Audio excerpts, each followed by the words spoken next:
Finance Local Government. The first up today is Gareth Bennett. Thank you, Deputy Presiding Officer.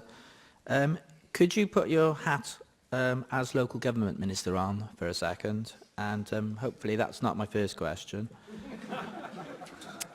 Cardiff Council has managed to raise £4.5 million in the past 2 years in bus lane fines. Do you think this may be an excessive amount, which could indicate that motorists in the city are being targeted by the council as cash cows? And can the Welsh Government intervene in any way to stop councils from taking overly punitive action against drivers? Dipro Lywydd, bus lanes are a very important part of the way in which we are able to encourage people to use public transport rather than car transport. That is the policy of this administration. Provided Cardiff Council operate within the law, which I'm sure they do, then their actions are not to be criticised. And the real solution to the problem, remember, is in the hands of car drivers. If they keep to the rules of the road, they will not be at risk of being fined. Yes, thank you, Minister.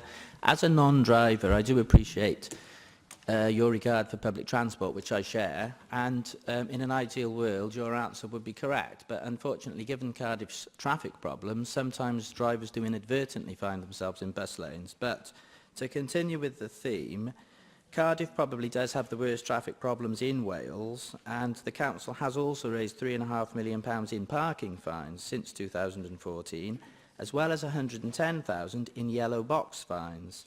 This last is perhaps the most pernicious charge, as drivers caught up in the city's endless traffic jams simply cannot gauge when they are going to end up in a yellow box.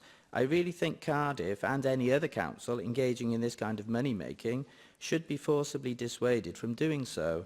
Can you, as a minister, issue any guidelines on this? I thank the member for what he said about his support for public transport measures.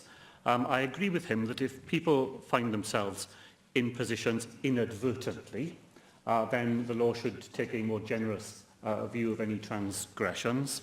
I will investigate the final point that he makes about yellow box infringements in particular, to see whether there is wider evidence to bear out the points that he's made this afternoon.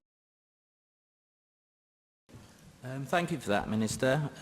I'll move on to something else, as you dealt with that one so capably, and it's to do with the Localism Act, which they have in England, which we haven't adopted in Wales yet. CAMRA have pushed for this as a means of protecting the pub, the local pub, which I think is an admirable campaign. Whether or not the Localism Act is the best way of achieving the protection of local pubs, I'm not sure, but I know that CAMRA have been in talks with the Welsh Government, so I wondered if you could give us any update on those talks.